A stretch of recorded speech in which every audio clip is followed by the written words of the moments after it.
Boom, boom, boom, boom. I should put a message out. Hey everyone, just a quick intro. I'm just reviewing the week one of the RTM. I'm gonna pull a message out to the people in the server real quick. So I'll be not talking for a second.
Okie doke.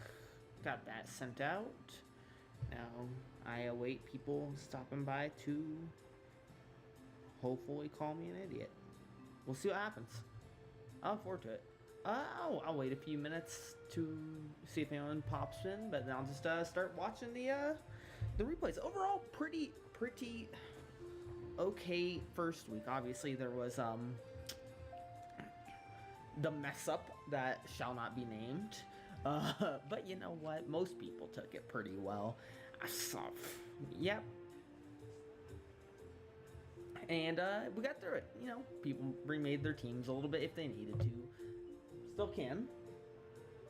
And, you know, managing one... Oh, do I have audio in the background? People probably can hear that. 1 second. 1 second. Get rid of that.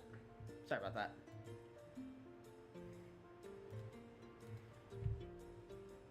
But yeah, you know, managing like 1,000 Pokemon and 16 coaches by myself is difficult sometimes. So, you know, what can you do? But yeah, overall pretty good. Who are the changes? It was Fort Oigi made a change to their team. Better, still has some issues, I think, but you know, I play them next week, so I don't want to say specific issues, because, oh, I'm looking at the wrong team. Here it is. Still has some issues, but I don't want to say all the specific issues just quite yet, because I'm prepping for them, as of, like, 20 minutes ago. I was literally prepping for this team, so it's like, hey, here are your weaknesses. No, I'm not going to say that. And then, who else was that? Oh, Big Chief changed their team around.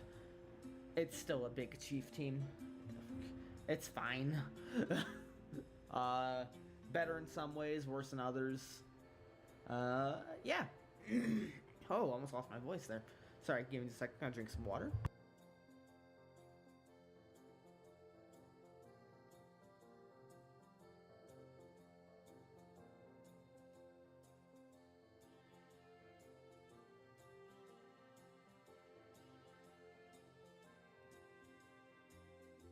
Okie doke. Water has been consumed.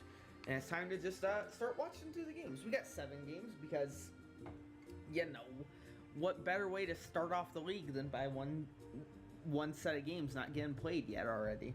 Not just kidding. I'm sure Shadow Ace and Awesome Sky will get to it eventually. Hopefully. Probably. Probably not. Who knows? But I'll probably annoy him again later today or tomorrow to just make sure. Anyways, everyone frown at Shadow Ace is what I'm trying to say. Anyways, let's start off with the first game. This is actually the last game of that was played so far, and I really liked this game. It was pretty good. Overall, the matchup on paper, first initial impressions is both Lycanrocs can hit pretty hard against the teams, but you know, remains to see how it'll work and whatnot. Gastrodon's gonna be pretty important. Checks a lot of the stuff, not necessarily counter, but it's all check to almost everything. Moltres might be in for a bad time, but it's a good check to Serena. So yeah, we'll just play through it. We'll watch from Baroku's perspective. First of all, I really like the Zapdos U-turn tech. That's really solid because obviously Gastrodon's gonna come into the Zapdos. So yeah, you just kind of trap him in the void of the U-turns and get Lycanroc out. And early Lycanroc, dear God, this Stone Edge hit hard. I would have sent it. I would have sent the Stone Edge and lost. But, you know, he made the safe bet in not risking the Stone Edge. But yeah, hitting that second Stone Edge would have put him in such a big advanced spot. But pretty solid. You can already tell that Lycanroc hits Omega hard. Speaking of things that are going to hit Omega hard in this game, here comes the other Lycanroc. Bye, Togetic. Nice knowing ya. Lycanroc comes into Mirror and forces this out, and then it goes for the stun. So same thing happened. He just ended up losing his Togetic for it in place. Gastrodon finally comes out, Toxics the Serena. Gets that thing on timer. Pretty strong opening from both. Just kind of pivoting for positioning. Great Tusk comes in on the Aegislash and obviously hits this team Omega hard if possible, and it gets the early Rock Slide off, which is crazy good. And then the Psychic Veins crit hits. I ran a couple calcs, but yeah, it's pretty much not a guaranteed KO. So that's a big crit. That's rough for your boy, Not Shady Kid. And you know, still bouncing back and forth. Sorry, mouse is hovering over that.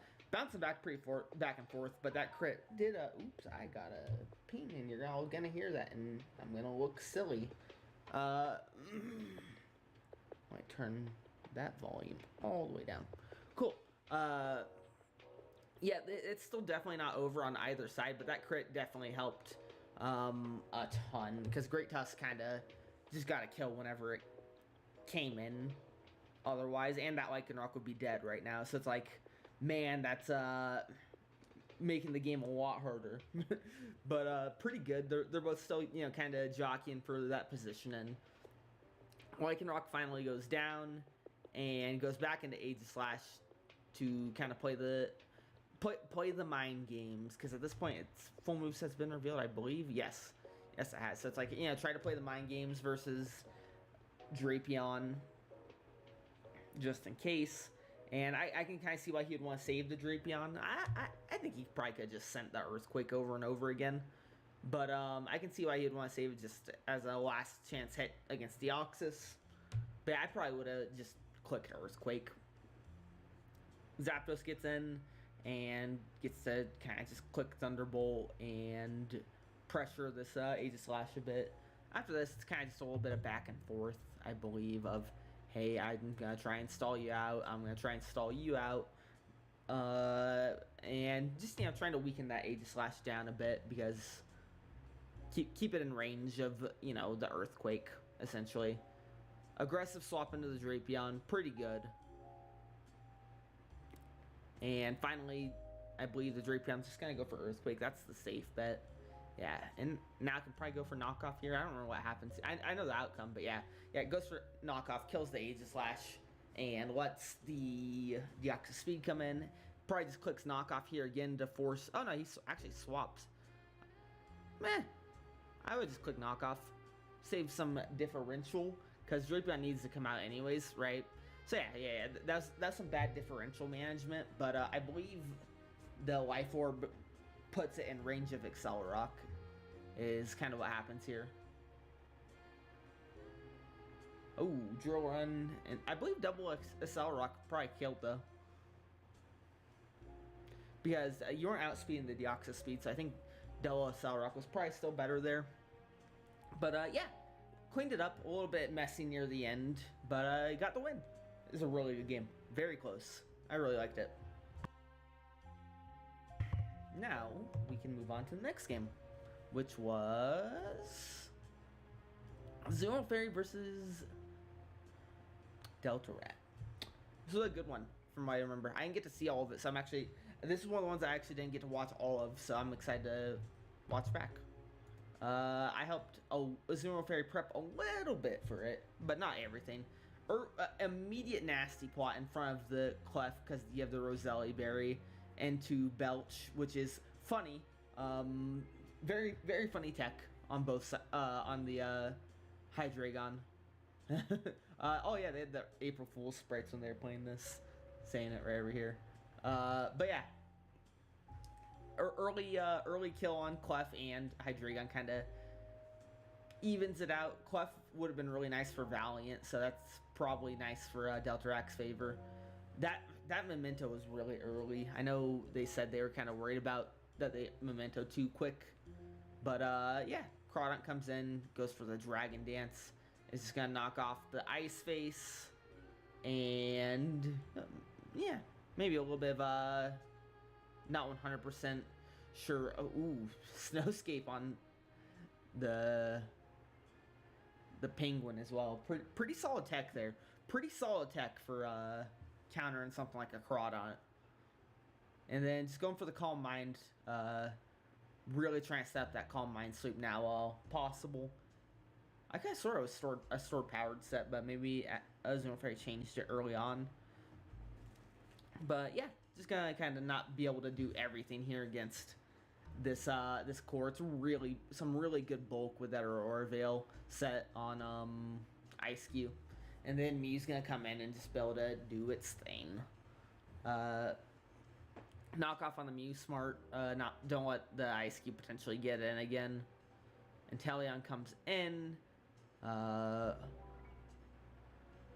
it's gonna be a trading substitutes for everything and whatnot.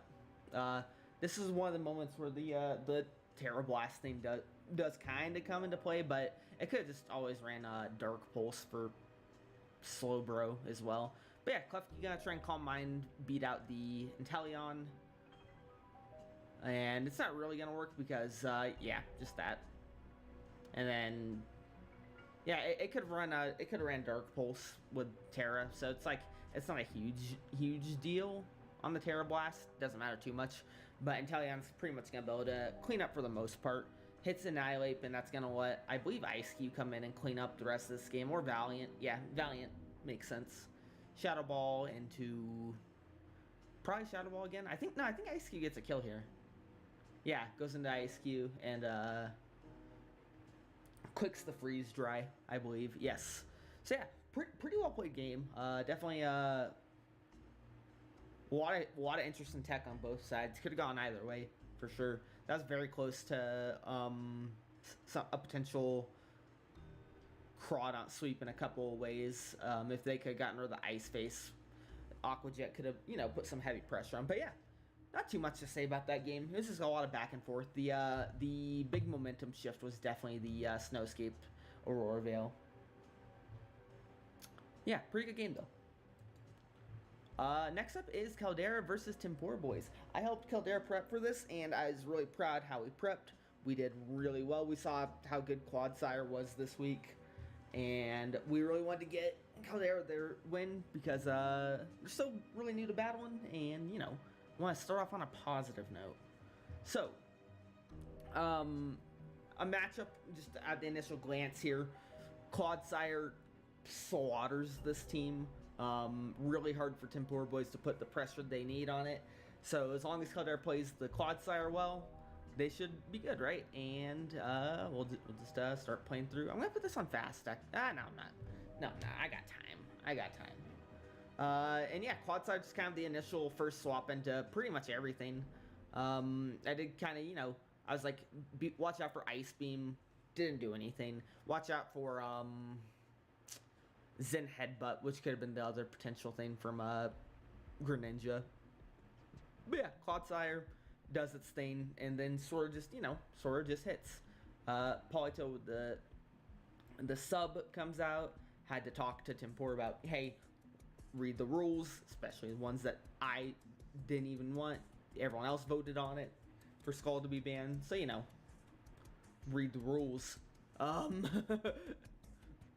then we get the swell in, and this is Boom Burst Swell, which just nukes. Entire game plan for us was to either have Swella open up for Dragapult to sweep, or for Mousehold to sweep by pressuring that the coffin. Or they had one other Pokemon that could potentially stop Dragapult, I believe, that we were looking at, but I can't remember what it was off the top of my head. I have the doc right here. Let me look. I guess, I don't know.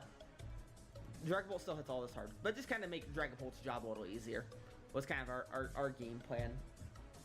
And worked pretty well. Dragapult comes in, hits the Shadow Ball. I believe it was Specs. It might have been Scarf, though. But yeah.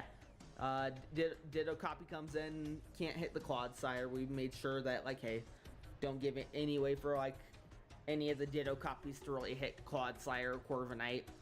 And from here, pretty solid. There is a bit of a blunder, I believe, on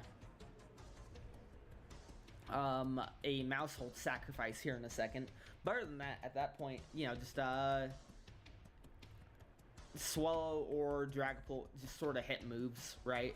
And eventually get kills. Swaps out, which makes sense, could have Mach Punch, I believe. Yeah, right there.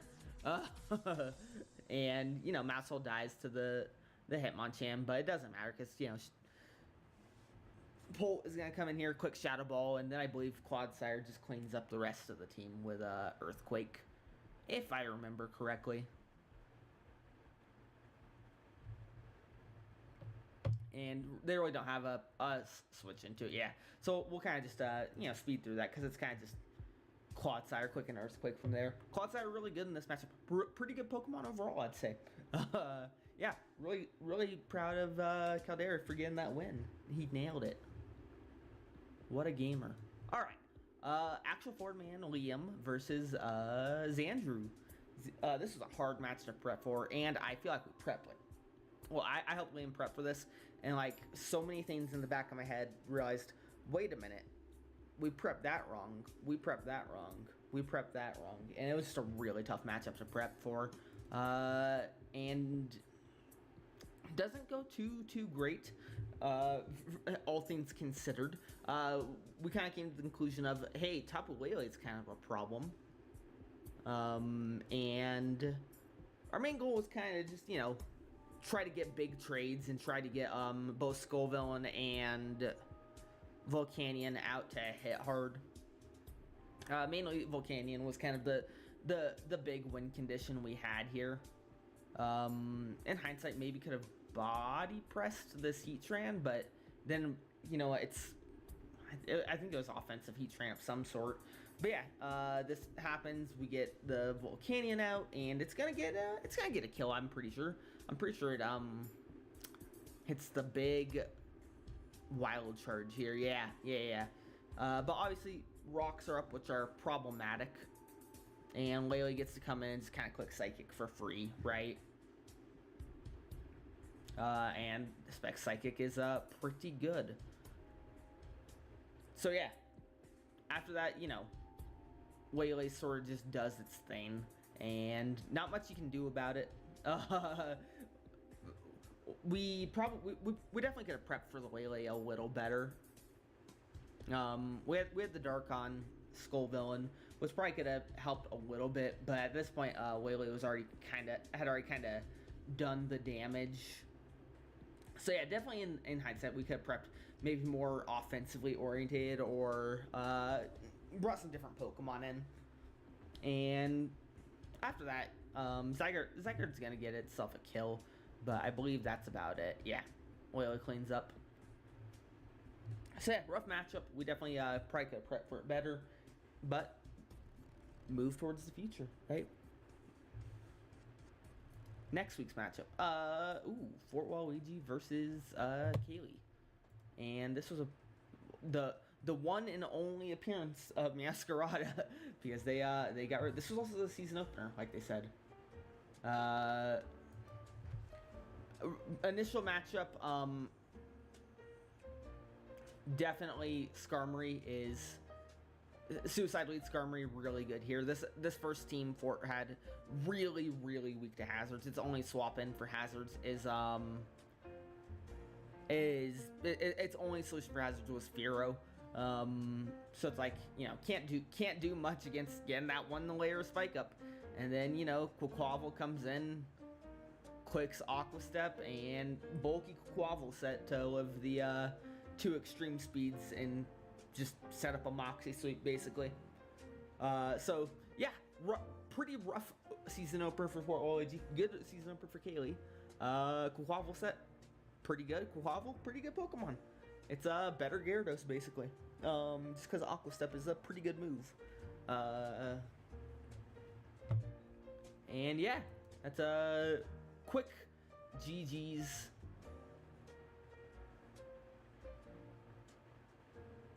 They did play it smart by going into the Cobalion in case it was funny Thunder Punch hacks.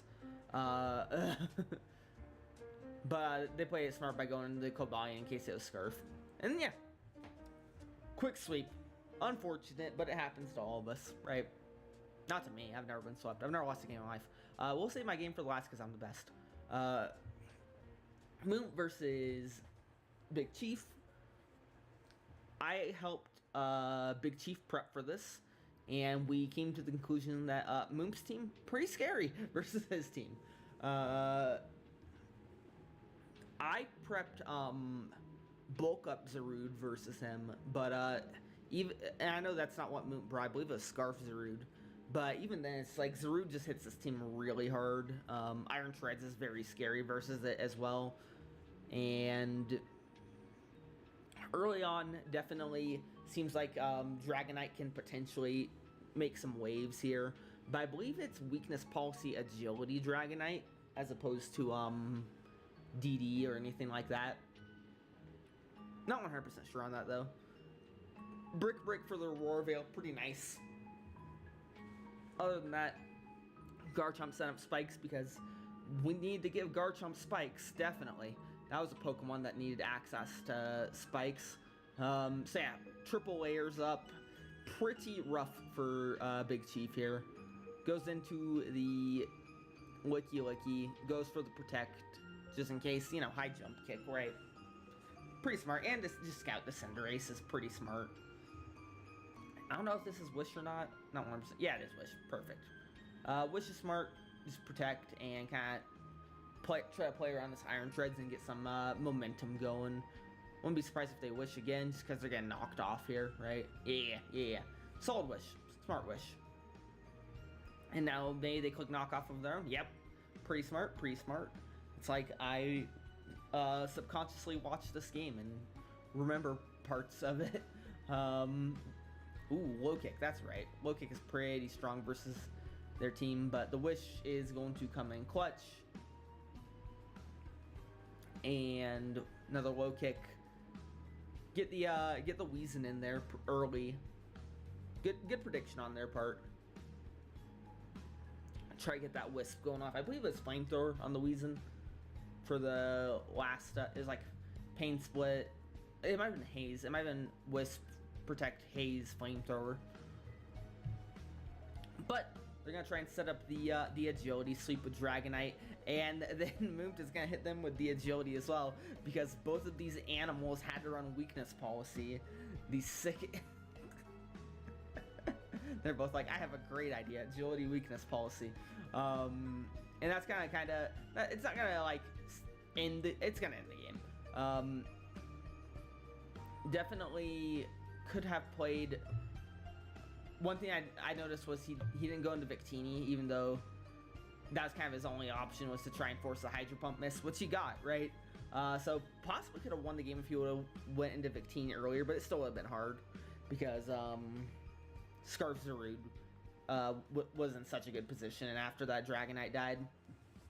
And that's going to be game for the most part. I believe this Darkest... Yeah, it's 20%. Yeah, alright. But yeah, the double agility set's very funny. Very funny, very good. Fun tech already happening this season. Couldn't help Big Chief enough. There was a lot to prep for, because, like, the team I brought versus them was completely different. I don't remember what it was entirely. I know it was Bulk Up Zarude, which hit him really hard, but it's like, I know I didn't bring Cinderace or Iron Treads. Actually, I think the only other Pokemon, I think it was the only Pokemon similar I brought was Garchomp and Zarude. Maybe Cinderace, but not 100% sure. But yeah, good attempt to Big Chief, and good game to Moot. And finally, my game, the best game. The one everyone's here for, right? Definitely. When I was prepping for this, let me actually... I don't want to reveal too important information because I have other team prep stuff in my showdown, so I can't go to that. But when I was prepping for this, I was like, I realized that I couldn't really hit both Crobat and Chestnut with my Landorus without, like, having a lot of annoying coverage. So I actually brought Psychic for it. That was one of my big techs for this week, was Psychic on Landorus. Other than that, I believe I brought... I brought Assault Vest Nihilego in case they brought Iron Moth, because I was really worried about Iron Moth. And once I saw that wasn't there, I was like, I can kind of play Iron Moth as just kind of a sacrifice. It's not like too crazy good here. It's good for Crobat, but it's like, Crobat won't be an issue, right? Right? There's no way Crobat would be an issue. So, open up, and I have Yachi Berry on this Landorus. And I'm like, I can go for a free U-turn. Pretty safe. Just go into Rotom Heat just in case. Solid. And I get to just click Overheat here. Excalibur's a major threat with Thermal Exchange, and it's kind of set up in a way to where, like, if it gets a flinch here, I pretty much lose, but I still have to go into Scream Tail. If it set up Dragon Dance and then flinched me. But I was like, you know what, I have to go for it. And he went for Glaive Rush, so I'm like, I'm pretty set. Super fan on the Crobat, and Rotom's in again. So I'm like, I'm just gonna go for Volt Switch, because if Donphan comes in, I can just go for Overheat. I actually missed this Overheat on the Slowking, which actually benefited me a little bit, so it's fine. And I Volt Switch on the Slowking, go into Nihilego, because I'm like, it's AV Nihilego, it doesn't have much to do here. I see him set up the screens. I'm like, I'd like to try and stall this out a little bit if I can, so I'm like, just, you know, go for my Scream Tail into Encore and whatnot. And gets chipped around a bit. I do have the Wish Up, though, so I can just go pretty freely into Landorus on the Magnezone. Didn't really matter what it clicked there. I was going to be back to max HP. And I go for the Earthquake here. Oh, no, I go for Stealth Rock. Smart move on my part. Pretty smart. He goes for the Donphan, and I chip it down a bit. And this is where I probably should have just clicked Earthquake, because, like, in hindsight, he's definitely not clicking Ice Spinner here. But even if he did, I had the Yachi Berry, so it wouldn't have been too big of a deal. So I was like, this was like my first blunder that I make this game. But yeah, Thunderbolt kills. I know that was a roll, but it was in my favor. I just Volt Switch on the Pangrow because I don't want it to be Sash, and sacrifice my Eve. I think this is a fine enough play. Sacrifice this to the Bullet Punch and go into probably just Rotom Heat. Yeah, that's right. He hits me with the Bullet Punch. I Volt Switch out, I believe. Oh no, I Thunderbolt. Yeah, because I'd like to have the Rotom Heat end still. And I don't know why I didn't just Thunderbolt this Crobat. I Nasty Plotted because I didn't think it could hit me. I thought I was just going to U-turn out into the Donphan, I guess. But yeah, I could just click Thunderbolt and just played my lead here, which made this game a lot harder. And again, probably should have just started clicking buttons with Landorus as well. And those were definitely my big mistakes here. But I'm like, I'm gonna go and do the Azumarill, kind of pivot around a bit, and ended up losing a lot more than I needed to, making this game a lot closer than it needed to be, for sure. But, gotta get my Stealth Rock up, and gotta just click Psychic, I believe. Because that's the neutral move, yeah. Psychic, and I was like, I can go into a Zoom roll here, click my Belly Drum to force the hit on Magnezone, basically, because my Breloom couldn't actually, like, hit the Magnezone really efficiently. It was Subseed, which is nice, and no, Subspore and double attack, I believe, something like that. But the attacks were Terra Psychic and Seed Bomb, so it can't really hit the Magnezone. So I was like, I need to get that out of the way and go for the win with Breloom. I figured I'd go into this and try and see if I can encore into Super Feint. If so, I'm pretty good. If not, you know, problematic. But eventually I think I just get impatient and sack the Rotom and go for the win with Breloom. So I definitely could have played this Endin way better, but I had a really strong early lead with Rotom Heat, putting in a lot of work. But yeah, I encore into Crossboys, and I'm like, alright, I'm just gonna play the move I know, and hope it doesn't crit me, basically, which it didn't. And I get the Terra Blast Psychic, but even if it did crit me, I would have lived and killed that, and then this couldn't set up Dragon Dance. Or like if it killed my Breloom, Screamtail beat it, and vice versa, because I had Dazzling Gleam on my Screamtail. But yeah, GG's to Highland Haxorus. Goblin, one of my favorite people to play. That was the weekly recap. Only game missing this week is still Motor City Rotom versus Supersonic. Seattle Supersonics. I remember the name. So yeah, hopefully they'll get their game done, and we'll cover that next week. Thanks for watching, everyone. Bye-bye.